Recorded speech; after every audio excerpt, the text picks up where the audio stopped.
Great. And so tonight's agenda, myself and Director Thompson are going to introduce with some, kind of general topics. And then we're going to have a presentation from our Chief Business Officer. We're very lucky to have her here, Lisa Grant-Dawson. And then we'll just have Q&A. And I think we're a small group, so, we don't necessarily need breakout groups because I think we can just have a good discussion here between us all. So I always like to start with the general idea that budgets are a reflection of our values. And I love this photo. This is my happy place. This was the Measure H celebration at Fremont High. So just recognizing that, when we work together, students, community, educators, staff, families, we can generate resources for the things that we need, and we can do wonderful things. We've seen our graduation rates go up tremendously in the time since Measure N passed, and now under Measure H we have it for another 14 years. And so there's real change that we can make in our community when we have our resources aligned with our values, and we can help young people achieve their dreams. And so that's what we're trying to do here in Oakland Unified. So we just want to keep our focus on that. I just have a couple slides about, the enrollment decline that we're facing. So a lot of people have the narrative in their head that you can see this blue charter line kind of creeping up on us and eating away at the enrollment in the orange line as the orange line kind of sinks down. And so everyone sort of thinks of that story, that narrative of charters growing and the district shrinking. But actually, since Superintendent Johnson Trammell started in the district 6.5 years ago, we actually have a different story going on where both the orange line is slowly declining and the blue line is also slowly dipping down. So you see we went from 53,000 students in 17-18 down to 48 and change this year. And that's counting both district and charter. And you can see both the district went down and the charter sector went down. And so overall, this is not just in Oakland, this is across California and even the nation, where just demographically, our couples are not having as many kids as they used to. And so we're not seeing as many kids in our schools. And generally, we have an older population than we used to. So we need people who are going to take care of us. So we hope there's some more kids coming. But we also see fewer schools. So we see in 17-18, there were 87 district schools, and now there's 77, and there were 44 charter schools, and now there's 39. And so there's 15 fewer schools. And so all of these numbers are likely to continue to drop because if you look at what happened during the pandemic, people had even fewer babies. They were sheltering in place. They weren't going out to bars and meeting each other. And so we're not seeing as many kids born, and we're not seeing as many new students enrolling in our schools in the coming years. And so this declining enrollment is a really serious trend that we all have to acknowledge and recognize. It's not going away. I know there's often a thing of like, oh, we just need to promote our schools better and more kids will show up, but they haven't been born, so they're not going to show up. We really need to recognize that it's not just here in Oakland, it's surrounding districts, it's private schools, it's colleges and universities. You saw Mills and Holy Names consolidate because there's fewer students at every level of education right now. And so how declining enrollment harms students, it's a very painful process because I'm not going to go into detail on this slide, but it's just basically you have an infrastructure that's built for a certain number of students, but we get revenue from the state based on our attendance. And so if there are fewer students enrolled, then we have to cut back not only the teacher from the classroom that is now empty, but also some of the infrastructure that was built up to support that teacher. And so every time when we're reducing the infrastructure of the district, it's a painful process because it's difficult to know where to reduce. And so here you kind of see, if you follow the math, that by losing 200 fewer students in a district, you might have to make $2 million in cuts to the overall budget. And so that's just a challenging dynamic that we're experiencing with declining enrollment. So that's kind of the general framework we always start with, because we know we're having these very painful conversations around closing and consolidating schools. And I think this is maybe the 5th or 6th time that our superintendent has tried to shepherd a board to the point where we can make that difficult decision. And she is she has the patience of Job. Let me tell you, she's a very patient woman. But I think she's running out of patience, and we only have her for a little bit longer. So we're going to have to make some difficult decisions this year. But then I wanted to go shift gears and kind of talk about, what is the budget made up of? So the budget is made up of unrestricted dollars. That's the general fund. And then there's restricted dollars and one-time funds. And so Director Thompson is going to talk about the restricted and one-time funds, but I just wanted to give an overview for unrestricted. So we have a board policy in Oakland Unified that was kind of an idealistic view of how resources should go out. And it basically says, there are certain services that central office should provide, and then all the other resources should go out to school sites for them to decide how to use. And so you see the lion's share, it's really thanks to Ms. Grant-Dawson. This was a policy for many, many years, and I don't know that it was really implemented because the finances were so convoluted, and there wasn't a good understanding of how they actually worked, to where people couldn't actually set these categories and say, this is how much is here and this is how much is there. But she's, through creating good systems, transparency, good data, she's got us to the point in the district where we really can explain clearly what's going on, which is a big change from a few years ago. So it's really great to have these numbers because we can really see how the budget is broken down. So this is the unrestricted funding. You see the school site budgets is the majority of the dollars. And so, but people are always like, well, there's all of this central money. Why can't we just chop from the top and get rid of some of the central departments? And so here you see that actually what we think of as really central is only a small wedge. Under board policy 3150, it's 12% of the unrestricted, and it's been cut back to the point where it actually is 12% of unrestricted. And so there's not a lot of meat left on that bone to cut. And then this blue wedge is, it's centrally paid, but it's utilities, insurance, major maintenance. And this gray wedge, it's centrally paid, but it's actually people who are really at school sites, special ed, custodial, buildings and grounds, culture keepers, which are the school safety officers, the nurses, the counselors, summer school, visual and performing arts. So those are all things that are centrally paid, but they're at school sites. And so when you add that all up, you get 529 million. That's our total expenditures in unrestricted this year. Our revenue was 507, so that's where you get this 21.5 deficit. But as Grant Dawson was explaining, a lot of that is because we're still paying a lot of these expenses out of our carryover funds. So during the pandemic, because we had all of the relief funds, we were able to use relief funds for some of our expenses. And so then we had this huge carryover. And so now we're still spending down the carryover. But that's part of the difficult decisions that we need to make, is we can't keep on spending that way because that's where you have this deficit. So assuming that those carryover expenses really are one time, then we actually have a $15 million surplus. But if we persist with that kind of carryover spending that we're doing, we're going to be in deficit spending. We're going to spend down our reserve and we're not going to have any money left. And I did want to highlight also this number, which is the cost in unrestricted of the new OEA salary schedule.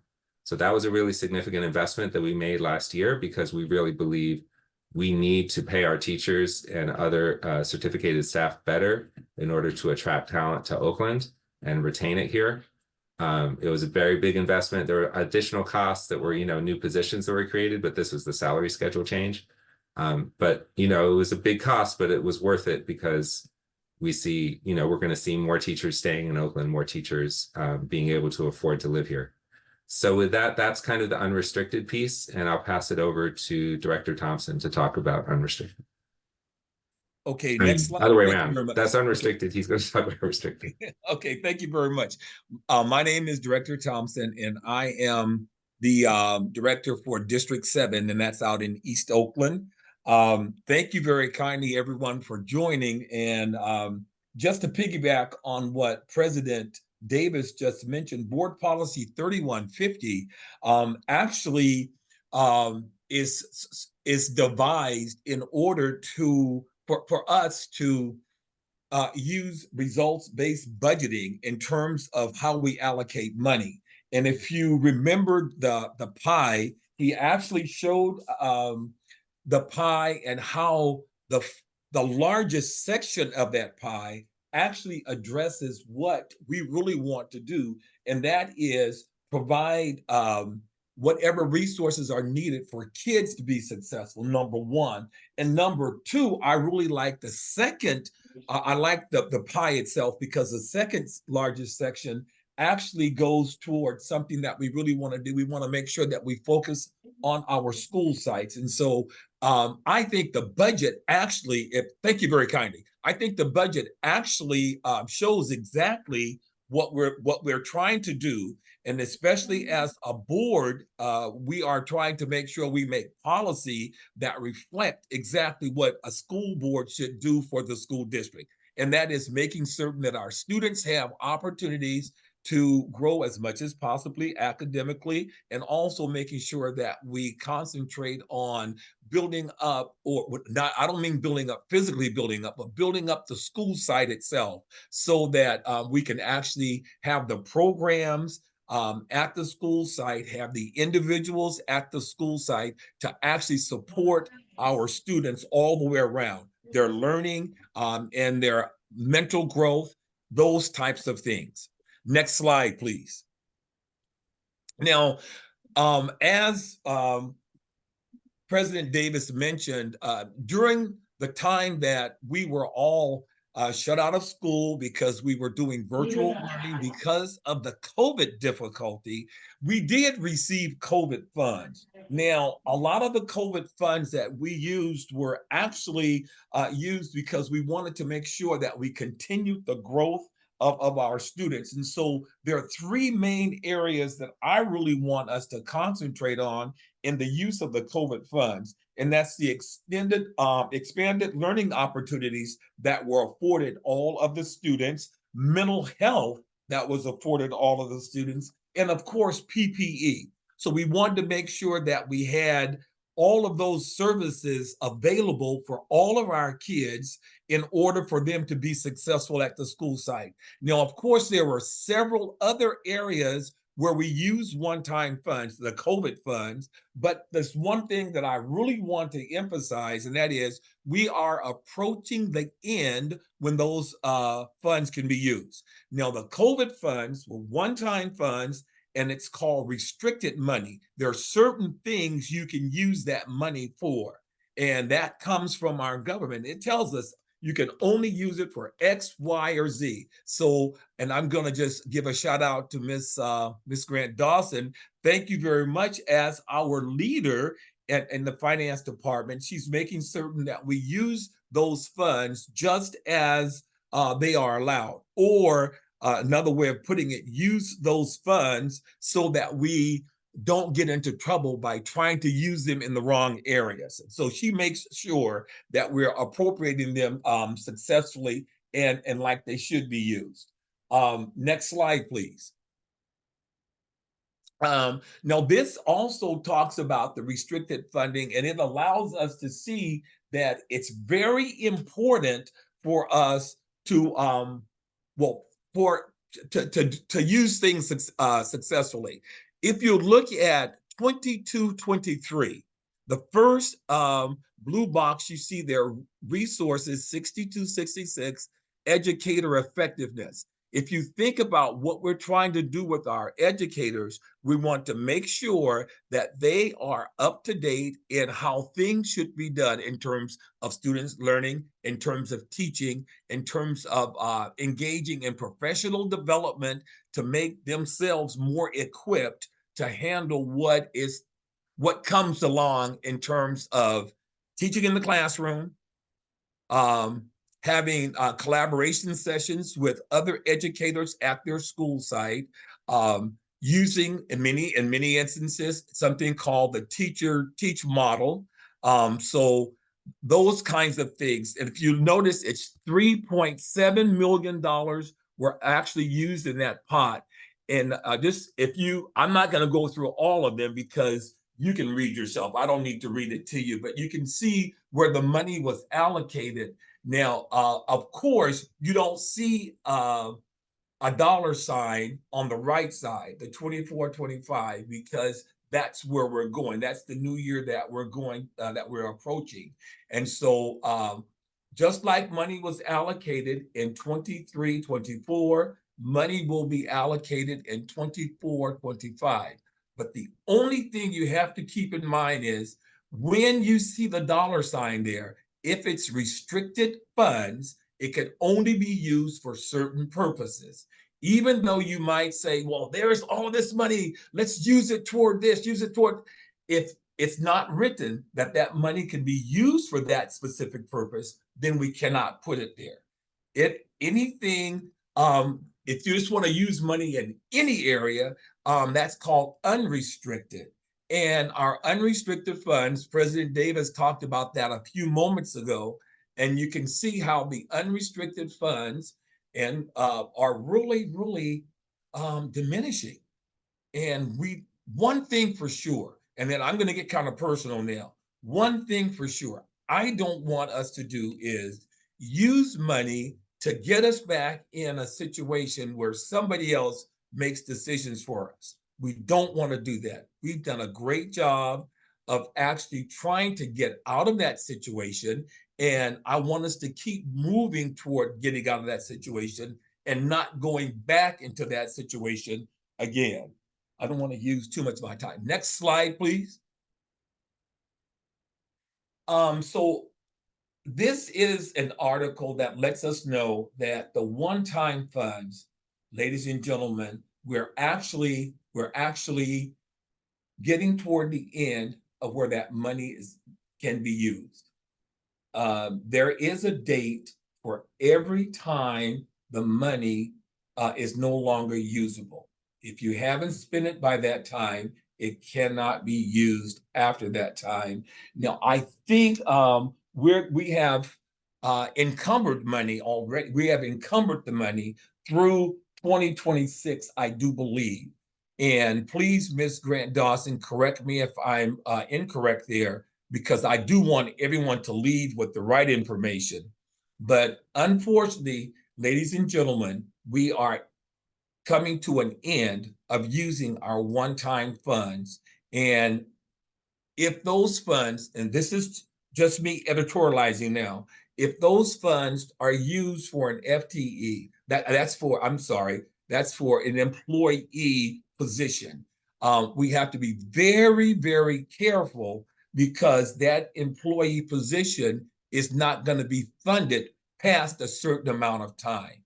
And that person will then, in essence, lose his or her job. They will not be working anymore. So we have to watch out for that. Next slide, please.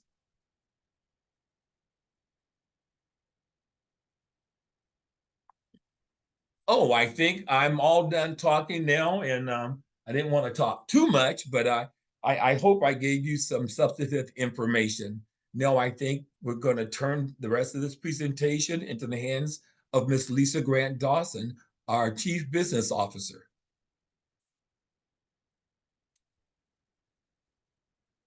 Ms. Grant-Dawson? Sorry, I clicked it too fast. Well, good evening, President Davis, and to Director Thompson, and to all of our community and constituent members that are on the call this evening. So thank you so much for this opportunity. Again, I believe President Davis has put the deck in the chat. I'm not going to go over all of the slides that are in the deck, but just really briefly highlight a few, because this subject and conversation is about our budget and where we are as it relates to our budget. So you heard several components, to include what's happening in the city of Oakland with declining population of students. You heard that not only are we seeing that affected change, but also charter schools are as well. You heard that we also have a reduction in our attendance. And so we've not been able to, as we've shared, return to what had been a 94% attendance to enrollment ratio, we're still at a 90% enrollment to attendance ratio. And you've also heard that we have restricted resources that due to the pandemic that we received are sunsetting. It's one way or one term that we use. Another word is they're ending.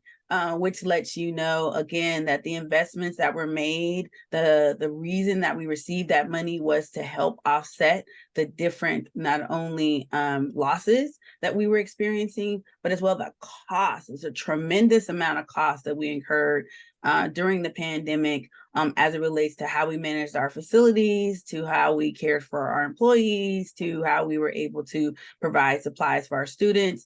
And so with that, those resources are ending in 2024. So September 2024 is the last time that we're able to use those resources. So wanted to just touch back on the slides that you saw and where we are. So we're in February, where next week we will have the first read. And then by the end of the month, we are requesting that the board take action regarding the budget adjustments that we've recommended, which compared to previous years are quite small. We'll go to the next slide and kind of talk through that. Not only are they small, but we're running out of creative methods in order to make reductions. President Davis shared with you the pie chart and what has been a routine strategy, and it's still happening. We'll just chop from the top or, cut central. But ultimately, when that's said, and we'll kind of go into that, what we have to understand is the way that the district was designed, and President Davis talked about that, was sure, right? There's a larger allocations to school site because we believe that principals make the best decisions for investments at school sites. So when you reduce the central budget, you are ultimately changing the way that you're structured. But we haven't formally done that. Change the way that we're structured so that we can rebalance the district with the funding. And we're doing that with the backdrop now. So this is about time. Now we're facing a $68 billion deficit. We weren't facing that deficit 2 years ago. Now, right before the pandemic, we were receiving a significant, we had a negative COLA that we were contending with in 2000 and 2021 when we were adopting the budget. And then the surplus in the state was great. The pandemic created much more tax revenue, especially with the high degree of tech, that dollars that we received from the sales that every entity in the country, in the world, was purchasing, and us being a tech haven, California received a surplus of resources from revenues from our tech industry. Definitely lost a lot of roadway with our property sales and things like that, right? We all remember that when homes were not selling, and then all of a sudden homes were selling at a higher price, ultimately because there was such a limited inventory. But at the end of the day, that deficit came back. And now we're dealing with a $68 billion deficit, which affected us. And we can move to the next slide, because it means that we ultimately, as far as education and other investments, as far as our state budget, will receive less resources. So the LCFF deficit that we received, our COLA, when we adopted the budget for 24-25, was 3.94%. Now it is 0.76%. So that means that each year our revenue is not growing. So we have declining enrollment, declining ADA, declining local control funding formula resources, and now also declining restricted resources. That is what scenario we're addressing. But someone says, wait, I know I've been hearing, and I know the district received additional money for other restricted resources. Wasn't that community schools grant? And didn't we get more money? And then what about Prop 28? Aren't all those resources coming in to help us? Well, they're coming in for a specific purpose. It's not to help this situation.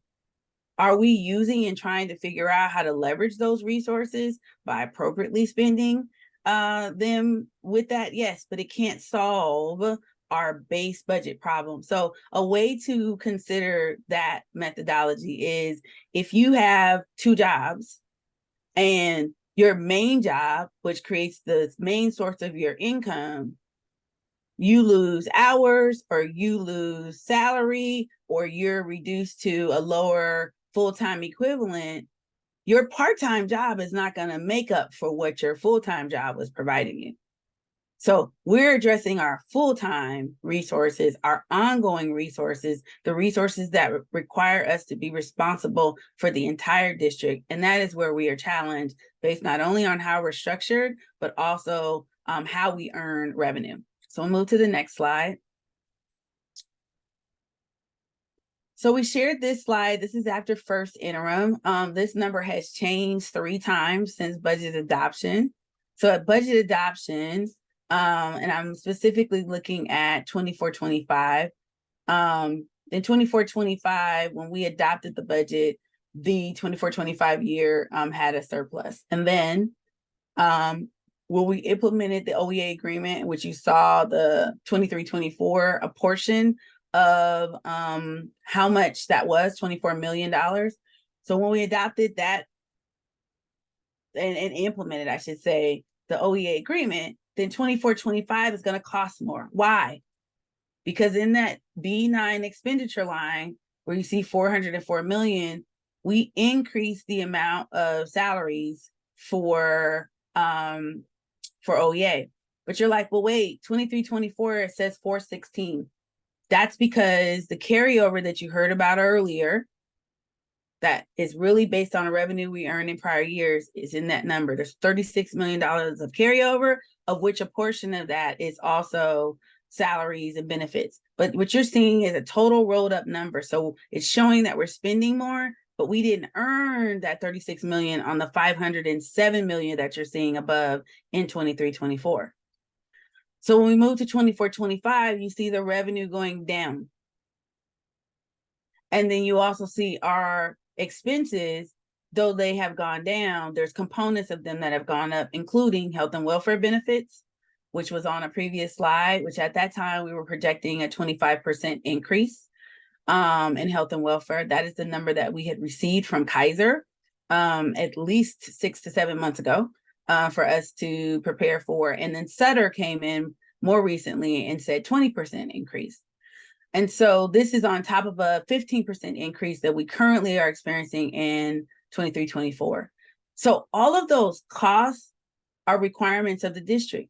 New money, new grants, new allocations from the state don't change those factors.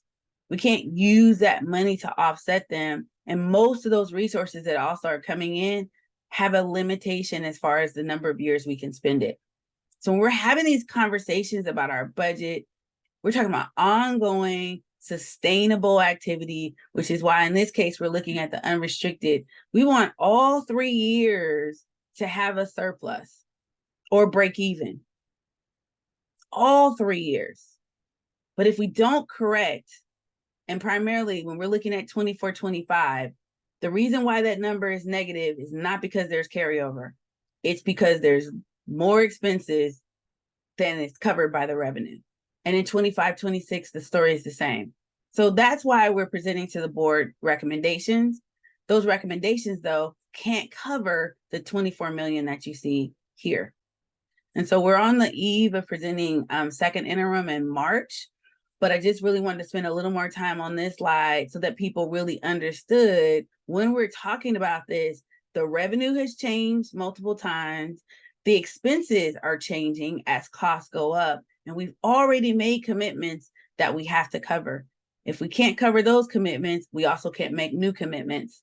And those commitments are commitments that we were seeking to make for all of our employee groups. And we've been sharing that we need to be able to make reductions in expenses or, yes, increase our revenue in order to make sure that we're able to make those commitments as well as others. It is also the same reason why, as Director Thompson shared with the restricted resources, once they in, we don't have the money to absorb all of the things that we did and paid for with COVID.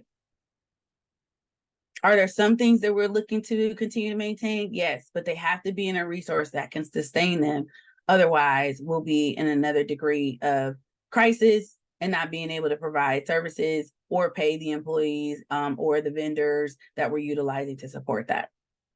So I'll move to the next slide. Now, this slide is just a slide for you to see based on our LCAP, what portions of the LCAP are ongoing and one time, and by fiscal year, how that has changed over time. So tonight, we're not going to spend a lot of time on that, but all it really is showing you is that as each year passes, as we continue to look at the one-time dollars that we have to include the new money. So for those who raise, aren't we getting? Yes, but it's one-time money, and you see that purple bar for each year sliding closer and closer to the green. That money is not ongoing, so it is not, again, a sustainable strategy for the district, because typically most of those resources have a 5-year period of time to spend it, and for many of them, we're already in year 2. So move to the next slide. All right, so this is really like a really anchor slide for us. We want to, as I shared, increase compensation for all labor groups. So far, we've been able to do 2. One of the things that's been a do different for the district that I just shared with another external, constituent is in 2018-19, when the district was entering into negotiations with the teachers union, the district did not have a full plan of how it was going to fund it. The district was in financial crisis then, we were still in oversight, and we didn't have that fullness of a plan on how we were going to fund it. When we entered into negotiations this past year, the district did develop a strategy, work with the board on how we were going to fund it, and we did it. It's why, for instance, the group I was talking to was one of our credit rating agencies. And so their statement, wow, when you adopted your budget, you had such a surplus. Your fund balance was so significantly larger than what we thought it would be. We were surprised. Well, we weren't, because it was a plan, and it was a strategic plan to make adjustments and reductions in our budget so that we could afford those salary increases. That's not to say that those who were here in 18-19 didn't have a plan, didn't have that opportunity. They just weren't able to get to that right number prior to reaching the negotiation cycle. So that's what we do. We look backwards, right, in order to move forward and learn from the past so that we can make a better process. And in addition to that, make sure that we can make good on what we say. And so with that, that is our very intent for every employee group. We do not see one group more important than the other. We understand that there are various constituents that see and have the ability and the wherewithal to focus on one group, but we are an employer. We are a unified school district, and all employees are important. And we do not see that it is appropriate ever to have a gap of time, as we did in the past years, that we did not, and we're not able to address our other labor groups until 3 years after we address one. That shouldn't be an expectation. So with that, we've moved forward with a different way and been successful. However, we still need more resources to make sure we can cover the other groups. We talked about the healthcare cost increases. We will have some updates at second interim about what those cost projections are projected to be. And we talked about one-time funds. And again, focusing on investment and priority is what we've been doing with the board study sessions. And so if you've had the opportunity to start with us since October 2nd, we thank then President Mike Hutchinson for agreeing and supporting the study sessions during this budget period. Is something we've been wanting to do, but again, we haven't been able to do it until this year. And so we've been pleased to be able to have that opportunity. So that first session that we had was in October, and prioritization and listing through all of the things that the district has invested in, that the district has as its area of focus, to include sharing with the board that we have 1,300 initiatives that we are managing and seeking to fund, and that's just not possible. It's just not possible for us to continue to maintain that. And so with that being said, we'll continue to walk and work with the board on that in future years, but we won't see any yield for any reductions or adjustments or reprioritization for the 2024-25 year, but we're looking forward to 25-26 perhaps giving us some significant yield in those areas. And so we look at the board budget balancing solutions list, you'll see some of those areas of strategy starting to form, and there'll be more to come. Next slide, please. Okay, so you know what? Can we go back to the other slide? I just want to point out one more thing.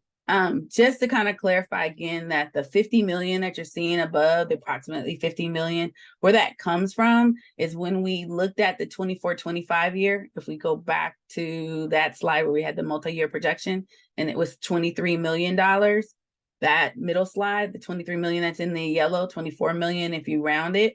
Essentially, when we look at what's standard in a district, the cost of 1%, when we looked at the average cost increase for the OEA salaries, and again, we're not in the place of negotiating or saying that this is the amount that we negotiate with any bargaining group.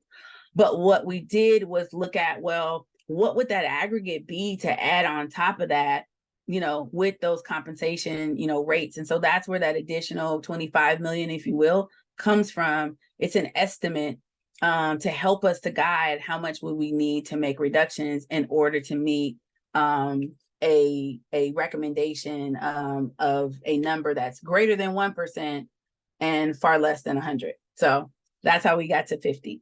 So I'll move on to the next slide. Thank you, President Davis, for your partnership. Keep going, one more. Yeah, we'll skip that. One of the reminders that we wanted to keep saying is that we started this process with the OEA AB 1200, which is Assembly Bill 1200, AB 1200, which means that the county Office of Education has oversight over the district while it is in this particular state of state receivership. And so with that, we work with the county on some dates and some timelines. I shared with you that we had a strategy that we started an entire year before of how we were going to work with the board on how do we impact compensation. Here's what we're going to need as far as funding it. And at that time, right, we were seeing our revenue still grow with the contingencies that there was some language that was going to sunset about attendance, but we were still seeing growth. And we were, you know, hopeful for some other more significant adjustments in our how we're structured to be able to support that. So we made a commitment and we've implemented that commitment for this agreement. And we have a commitment to how we want to move forward with other bargaining units. And so we said, dear county, if you support us with making this commitment to our employee groups, which we think is right and we want to do, then we will provide a list of budget adjustments by October 31st, 2023, which we did. We started with a study session on October 2nd. We then said the board needs to take formal action no later than February 2024. So that is early in this presentation. We shared that the final recommendations and decisions to the board on February 28th. And then you also heard me share that we do not have enough resources on that list to cover a $23 million or $50 million deficit. Therefore, the district will be using its fund balance to balance the budget, which is something that is counterintuitive to fiscal sustainability. We need more adjustments, and you can't get it from taking half of a 12% allocation to central. It doesn't happen that way. You have to go through the whole district and look to see how we would restructure. We have less students. We have the same amount of facilities, though we have 10 less than we did in years past. But the amount of resources that it takes for us to staff all of those sites the size of our classroom, which we want to continue to honor our contractual bargaining agreements about class size, but we're spread so thin, we cannot continue to maintain that financially based on how we earn resources. And you also heard me say, we've not made up that 4% difference between 90% ADA and 94%. That would give us a lot more wind in the sail. That's not our case. Some schools have, district-wide, we have not. And so that's another subject for another day, but just want to share that that's where we find ourselves. And that's why we're very concerned about going in that direction and not having the ability to create reductions and adjustments to our budget to make us whole. And that is our responsibility. And so as we continue to share, provide recommendations, and advocate, do nothing is not an option. Do something is mandatory. You heard Director Thompson say, because I've shared it with the board, 2016-17, the district's fund balance went below its required reserve, which technically is 2%. The board has adopted a policy that requires 3%, which is great. So in 2016-17, that was 7 years ago. What we don't want to happen, what we just saw happen in 2016-17, and what we know occurred in 2000, is that the state, FICMAT, and others came in to converge on the district because they said, no, you're going in that direction again. And now we need to come in and help you course correct.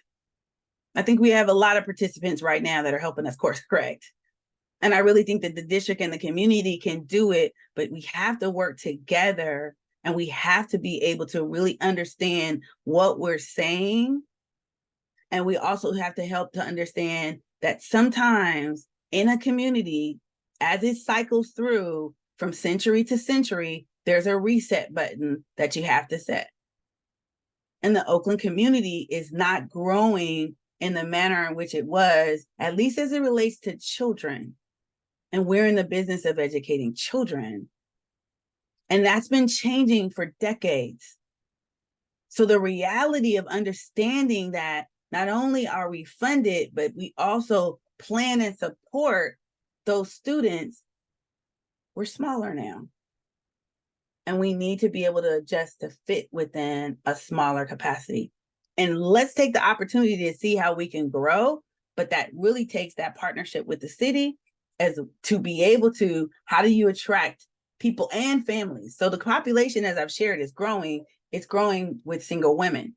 We're not growing with families. And that's a big part of our challenge based on what we do. Our class sizes and our schools are getting smaller and smaller, and we don't have the resources to maintain them in the way that we did. Lastly, I'll say another thing that keeps rising to the occasion is the discussion about how we maintain our facilities. We are not maintaining our facilities with the right dollar amounts that we need because of how we prioritize. So the slides that you're seeing about prioritization does not mean that so many different things of the 1,300 items that we have on the list that it's not important, but to be responsible, we have to prioritize. And we're looking forward to being responsible together and for you to be able to support your board members in helping to prioritize so that we can reach the goal. In June of 2026 is the last year the district will pay its second and last state loan. We've already paid off one. So the tension that we have with this timeline is we're on the eve of making our last loan payments, and now we're deficit spending. And so that's what we want to be able to help with trajectory on turnaround. Next slide. I think we're almost done here.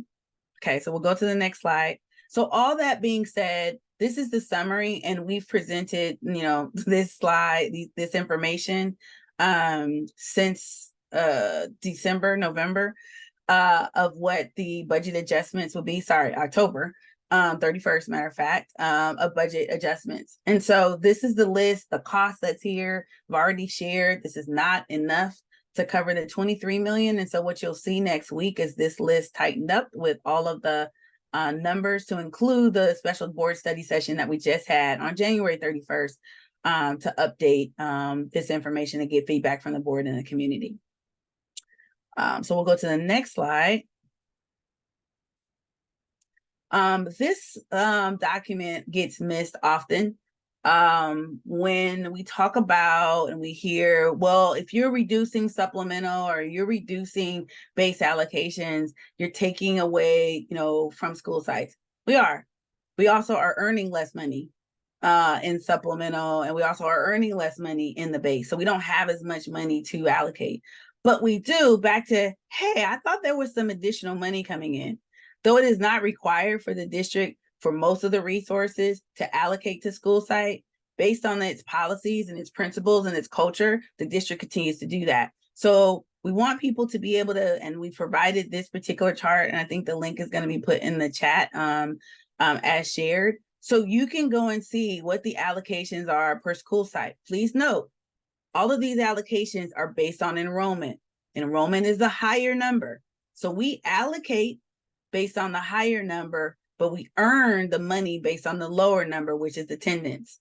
So we are already supplementing our schools by making sure that they get per student an amount equal to those who have enrolled, but that does not always equate to those who attend throughout the year. And so with that, please see that in addition to one-time money that has been allocated, additional money that's being allocated per school site. So when we say something's being reduced, we also are adding additional allocations to school sites as well. So we hope you take the opportunity and look at the 3 years worth of funding that schools have, because it is so much better when we're having a conversation, when you're informed, and then you can ask very specific questions using this data. And that's why we provide it to you. Many people call that transparency. I don't believe that that's the correct definition. I believe that that's being informative. And I believe it is sharing the data that we have that can help make the best decisions. And so with that being said, we hope that you go into those links and you're able to ask your questions, whether it's to your board constituent or to business services offices, and we will be happy to respond. Next slide. So we use an analogy of the backpack to start our journey this year of how are we going to unpack 1,300 initiatives? How are we going to review our LCAP? And board, how can we redirect these resources that we're earning, that we are sharing are declining? And we've already talked about the reasons that they're declining, and that we just can't keep cutting away at this apple without hitting the core, which is where we are. So this backpack is holding us back. We have to have an awareness that we cannot keep everything.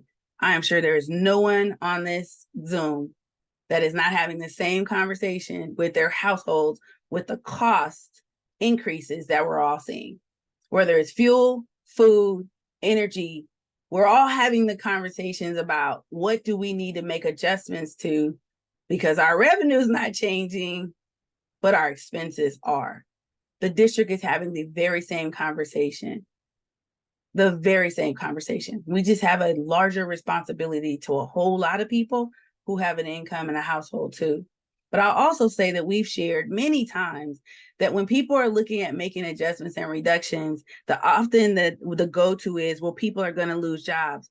The other side of that is that we have a lot of positions we can't fill that do have money that is ongoing that we can't support. So part of this journey is also trusting the process and being able to make sure that, again, we understand what's happening. When we added positions with one-time COVID dollars, it was very clear that those resources would expire. Very clear. We can't come back now and say, well, we should just keep it. And we've done that historically. Keep it and pay for it with what dollars? That's not being responsible. And we have been very open and upfront and provided all along the way, these COVID dollars are going to expire and we're going to have to make adjustments.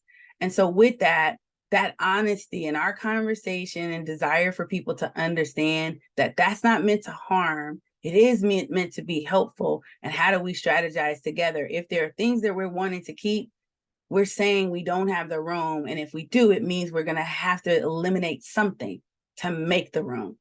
That is being responsible and that is being informative. And we're hoping that you continue to partner with us on that.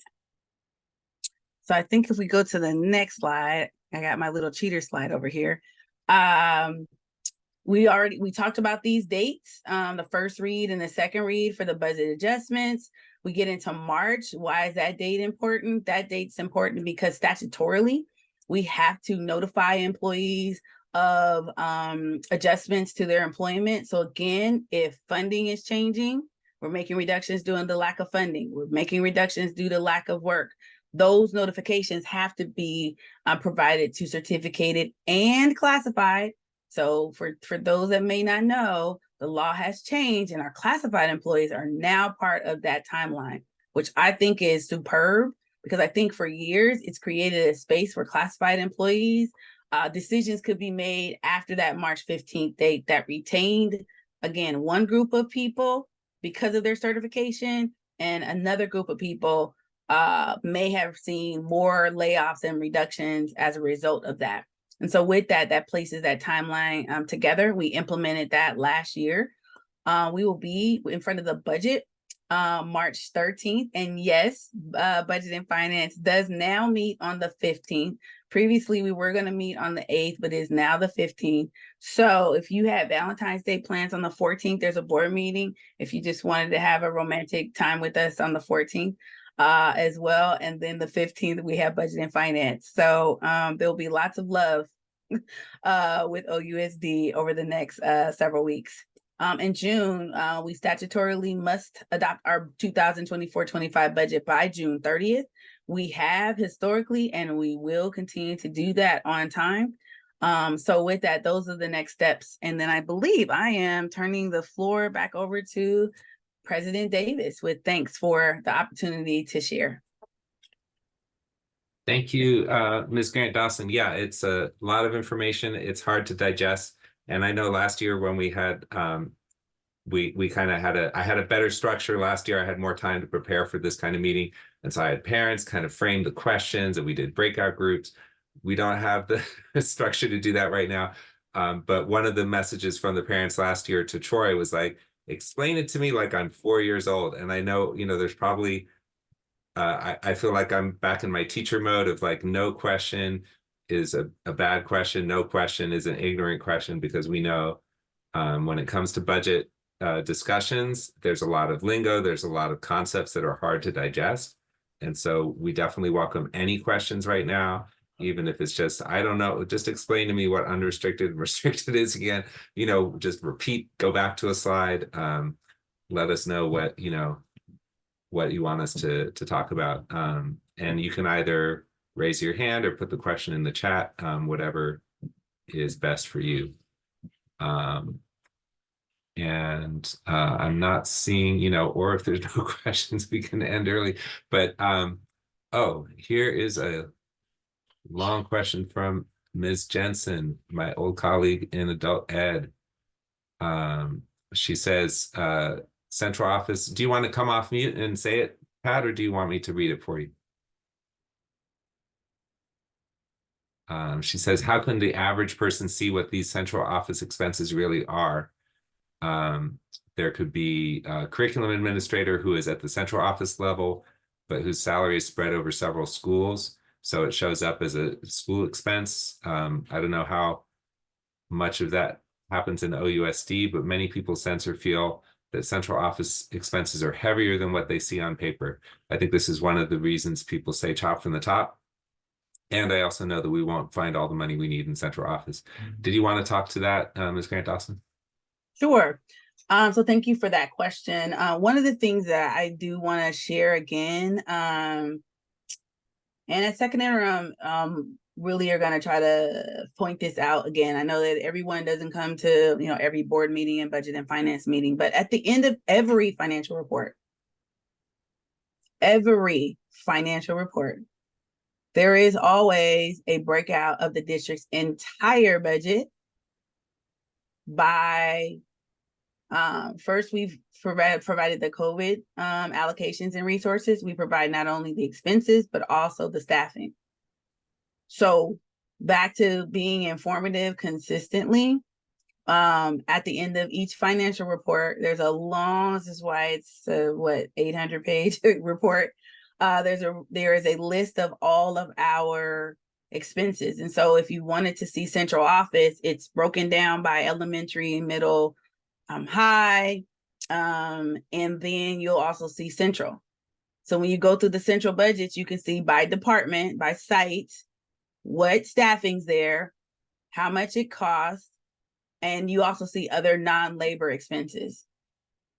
So we provide those reports so that throughout the year, if there's questions or additional information, that again, people can ask questions using the data, and not always, sometimes we get questions based on, again, what people's understanding is. And we do want to create a nexus where you have some information that you can ask the question from, because that's always helpful in clarifying questions and being able to provide answers as well.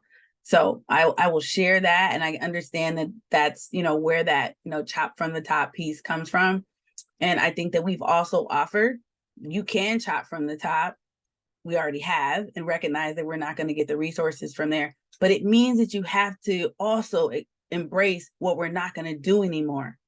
That's also what doesn't happen.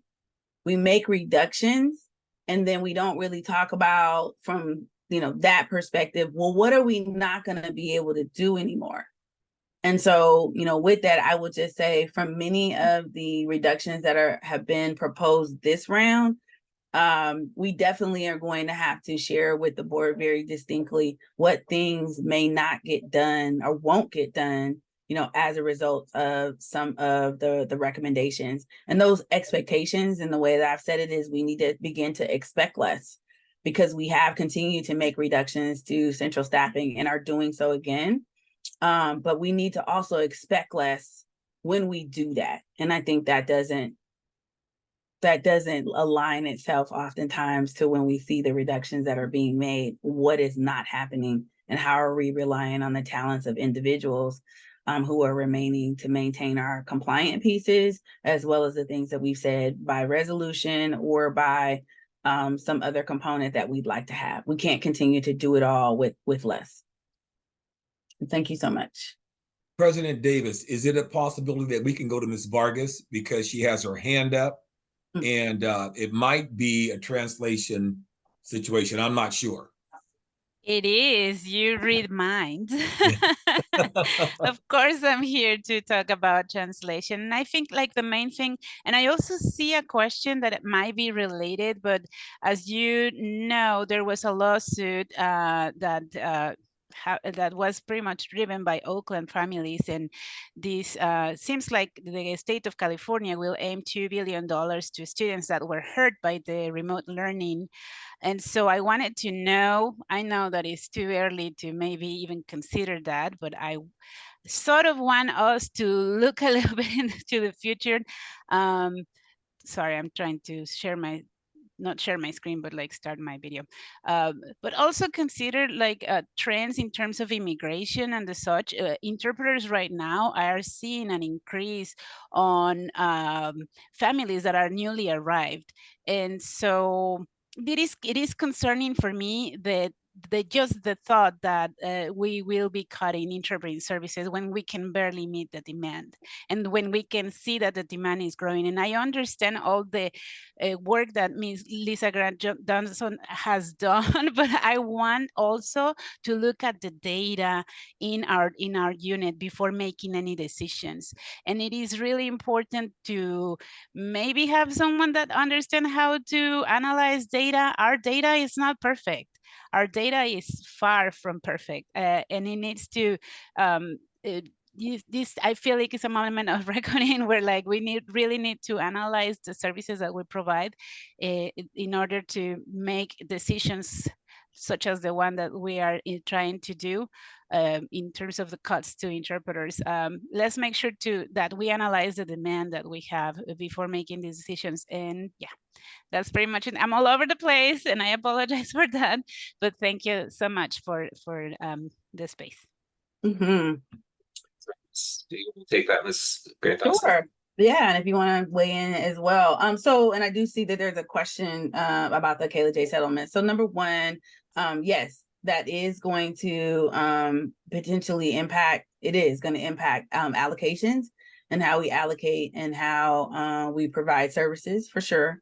You know, as it relates to any of the services that we're providing, I think this is the message to the community. And I say this to the community because the community is who informs and calls the board members about, well, we need these things. You have to really understand that if we keep something, we have to eliminate something else.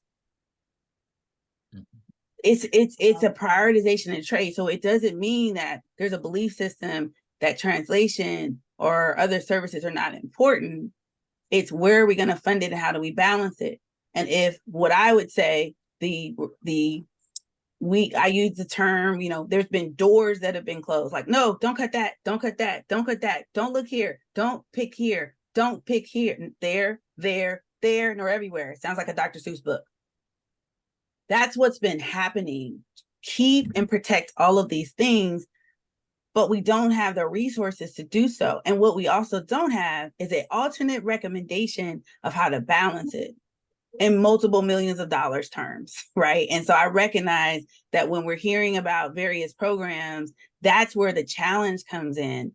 That, well, you know, here's something else that we did have that perhaps we can do less of this and support that and support you, board member, or support you, district, in this, and for us to keep that. That's not the way it's approached. So we would appreciate if, you know, we were able to get some of that balancing to support how do we prioritize versus no, don't cut anything and look at this particular area. So no one wishes to not be able to support many of these areas. We just can't afford it.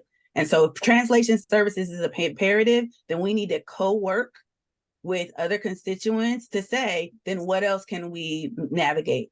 But to only advocate for one side of it and then not to look at the other side, see, that's my responsibility every day, all day. I can't pick, you know, one component, and that is where that piece comes from. But we seek the feedback. That's why the engagement is happening. We seek that feedback to see how to prioritize and how to support your board members in making those decisions on prioritizations. They need that. So if you've not heard that advocacy, you're hearing it from me to please help support your board members in prioritizing, which doesn't mean it's not about liking a person or liking a school. It's about how do we balance the whole collectively. So I'll share that and hope that helps with some next steps, if you will, for many of our constituents and conversations to occur. Just a comment, not a question. I agree that we have to expect less. I can't see the name. Can you see? And thank you for. I think it's from Ms. Ms. Jensen. Oh, great. Thank you. And she's just raising up again just the need to set priorities. And I just wanted to appreciate you, Ms. Grant-Dawson, for everything you've been saying. And I think what we've articulated as a board is that piece that you were lifting up before about needing to prioritize increased compensation for all of our employee groups, not just one particular one or another, but really needing, you know, and if we want to retain and recruit people to come to work in Oakland, to stay in Oakland, it can't just be one group, but it has to be all of our employees that are getting the increases. And that's where things are very difficult right now, because we have to be able to create the space and the budget to be able to do that. And what, you know, I think we saw that number in the unrestricted, and the reason we keep on harping on about unrestricted is because, you know, the restricted funds, as Director Thompson said, they have their purposes. And so where we see the most pressure is always in the unrestricted. And so thank you, Governor Newsom, because we see that unrestricted number starting with a 5. And I've always seen it, you know, I always thought of it as being something that was in the 300 millions. And then during the pandemic, we saw it hit the 400 millions. And now we have it beginning with a 5, and that's a wonderful number. But to your point, we know that with there's not going to be much of a COLA, if any, from the state this year, and we're declining enrollment. And so I saw that number dip back into the fours in Mhm, mhm, 25, mhm. 26. And so Yeah. I don't know when, you know, it was nice to see maybe it will be 5 again in 26, 27, but I think we're going to be in the 400 millions, you know, with declining enrollment for a long time to come. And so as we see those numbers go down, but yet we're trying to push the salary increases and the other compensation and the health and welfare, which is very, very expensive. Mhm. All of those numbers are going up, then we do have to face these difficult choices. So Yeah. Yeah. May I also just make a brief comment on Yeah, Ms. absolutely. Jensen's post? Thank you very kindly for that, because it sort of resonated with me. It really did, because I'm sure each person online understands that we board members have to make some difficult decisions.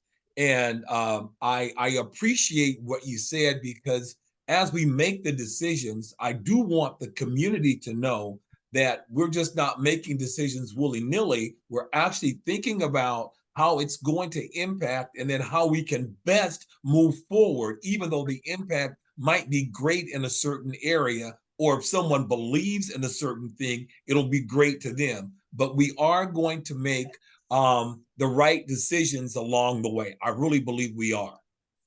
So I just wanted to say that, Ms. Jensen. Thank you very kindly for surfacing that. Yes, so Well, that's a oh, vote go to ahead.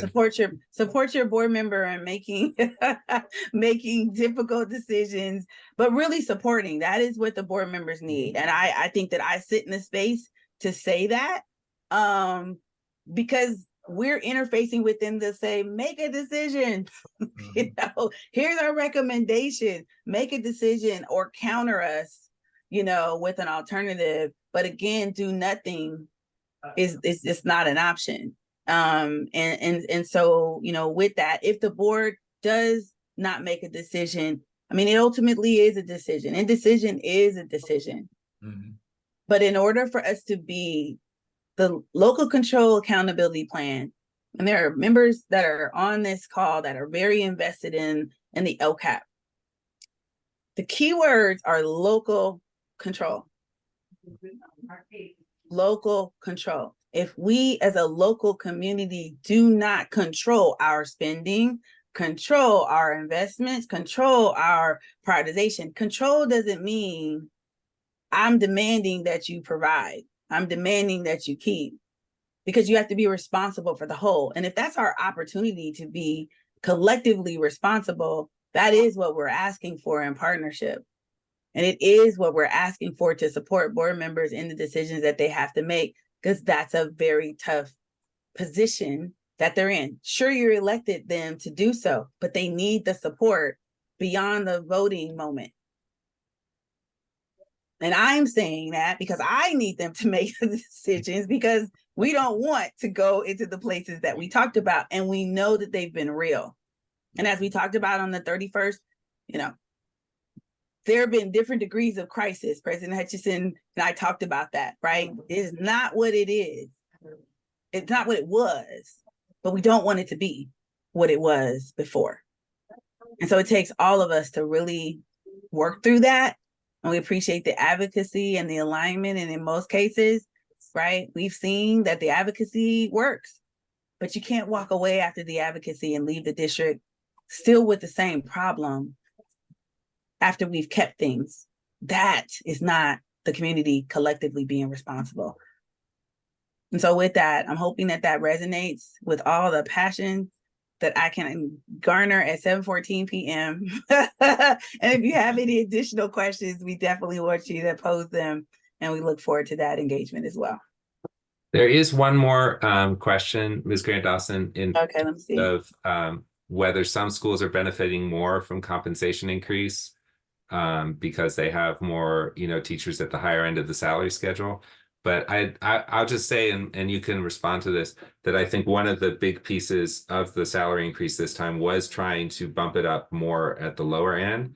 So it was not like a % increase across the board. It was actually it was kind of fixed amounts, because in part we really wanted to make being a first-year teacher in Oakland a more sustainable and more attractive proposition. So I think it would be interesting to break it down that way, because I do think you would see some interesting numbers. I think there's sort of again, there's all of these assumptions about Oakland that the more experienced teachers are in the hills and the less experienced ones are in the flatlands. I think it's changed a little bit over the years, so it would be really interesting to look at that school by school, but we don't tend to look at things that way anymore. There was a decision a few years back to switch results-based budgeting, so it wasn't, schools weren't choosing their staff based on how much they cost, but really you just got a staff allocation. But I don't know if you want to talk to that at all. Sorry, and thank you, Ms. O'Brien, for that question. So I will say that although we as a district don't look at it that way, I will say that the way that our budgets have been allocated and the way of the school site decision making, where salaries land as far as which resources, a teacher, for instance, and again, OEA has multiple positions. There's psychologists, there's counselors, there's nurses. So commonly people will just say the teachers because that's the majority, but there's multiple professional disciplines within the unit. And so where some may be placed as far as the school site and what funding the school site has available to afford that position, that is a component of the school's budget. Now, those are things that we also have been seeking to adjust. When we give a allocation for your base teachers, then that allocation, then those salaries, would cover that base, those base teachers. So your question about analysis, yes, which is what we've been parsing apart. Why are these positions in this funding stream? And a lot of the response was, well, the salary is higher and the compensation, meaning the benefits, are higher for that person. So I'm moving it in a certain place. In other school districts, that doesn't happen, meaning the principal nor the site has to worry about that. We allocate the teacher, we put our best and brightest throughout the district, and we definitely allocate staffing based on where need is. Oakland's model is different in that sense, to include, the way that we recruit is more by school and not by need. So that's another component, for another day as far as how we're structured that definitely can bring, right, that allocation and your question about how it's directed. But with the base, supplemental, and concentration dollars that the school site gets, and again, we're seeing our unduplicated counts grow. We are also seeing more schools that are greater than 90% unduplicated. So therefore, that staff that's there is being allocated throughout those resources to include Title I and other support. But definitely we'll take that as an action item to look at that allocation as it relates to the proportion of teachers. It's not that they're benefiting more from the compensation increase, but we definitely can look and see how that lands. Another one, will there be discussion with each school site is up for merger consolidation before vote? Some schools, okay, could significant savings understood at school level. So that process that we're following, and you're welcome, the AB 1912 process is in progress. And so the board continues to move forward, and staff is recommending that the board continue to move forward with walking through the Assembly Bill 1912 process, which means first we analyze our factors that we're using for recommendations for whatever word we're using, closure, merger, consolidation. Ms. O'Brien, you may know that there's been several words used and words that are less preferable. So we're still working on which SAT words we're going to use. But what I would say with that is that we're following that process. Director Davis did host, along with President Davis, along with Vice President Hutchinson, a AB 1912 town hall last week. That video, if you want to share that video, back to your question about board members, tonight there are 2 board members who hosted a discussion as well for their districts. Director Thompson also was part of an event that was hosted related to the subject. So yes, there's been, I think the answer is going to end up being, because there's one more tomorrow night. So I think there were like 4 sessions 4 or 5 sessions. So yes, all board members have been engaging in not only the AB 1912, which is related to the parameters regarding school closure, mergers, and consolidations, as well as, in this case, budget was separate. The other meeting that occurred tonight, they had budget and AB 1912 together. And so I anticipate that all the board members will be posting their sessions. Yeah, and I'll just add, I mean, I think it's going to be a long process. So that was just the initial step, right, in order to get to the metrics, which is kind of an arcane to talk about your SAT words. But there will be a whole process of just engaging with the community and describing it as the recommendations come forward. And then there would not be any actual changes taking place until, at the very earliest, it would be August of 2025. And so that's a full 18 months away. So there would also be a full year, you know, just for the community to decide about, you know, what supports are needed to help with the changes. And yeah, at this point, it's all very hypothetical. And so we are working to determine all the steps of the timeline as we go forward. But I think those are all of the questions. And so I don't know, Director Thompson, if you had any last words that you wanted to share. Well, yes, I simply want to say that I appreciate everyone that took the time to log on tonight and get information about our budget. Certainly, it is going to be a very trying time. And so, as Ms. Grant-Dawson said earlier, we would like to hear from board members, and we would certainly appreciate their support as we have to make these hard decisions in terms of cutting certain things, because we all know that certain individuals like certain things, and so they prefer certain things not be cut. Well, we're going to really think hard, and we're going to really think about how to make sure that this district is sustainable, that we don't have friends come back into our district and sort of tell us how to do things.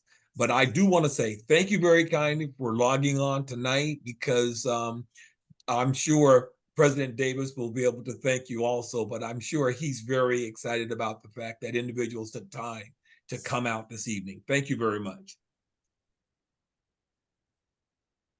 Yeah, no, I definitely thank you all as well. And I know from, you know, I was one of those parents logging on a few years ago. With those days we didn't have Zoom, so I was actually coming in person. We were having these kinds of conversations and trying to puzzle it out and trying to understand all of the terms. And so I appreciate people struggling through, you know, what's sometimes a kind of an abstract conversation to get down to the nitty gritty. And I really want to appreciate Ms. Grant-Dawson, because like I said before, I think you've done so much to change the practices of this district, to put in better structures in place. So I think there's one of the factors we're dealing with, there's a big lack of trust from the times when, and I won't name him by name, but there was a previous budget officer who there was a lot of, you know, dollars shifting around, and to Ms. Jensen's point, positions stretched across multiple school sites, and how did you know what was really going on?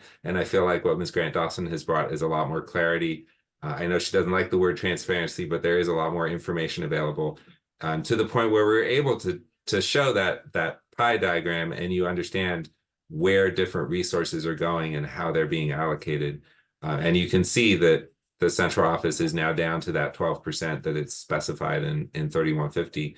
And so as much as, you know, people want to name certain people's salaries and why aren't we cutting them, that's not what's going to get us to the place that we need to go.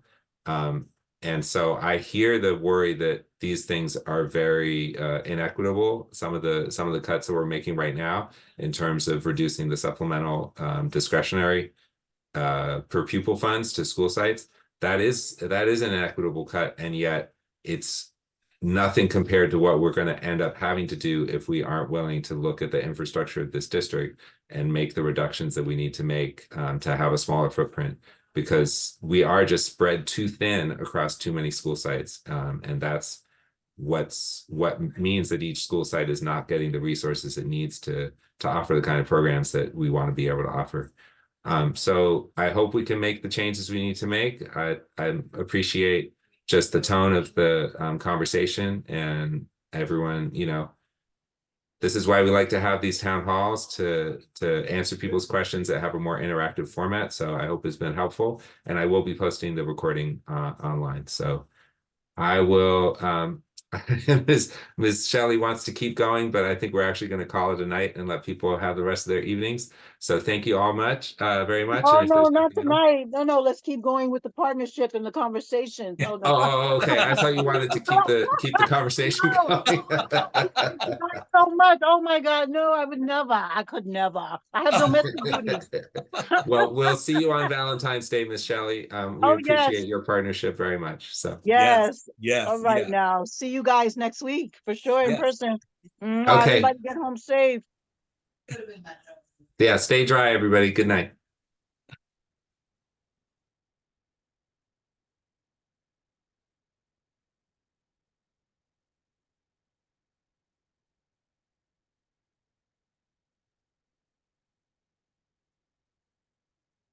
President Davis, I was wanting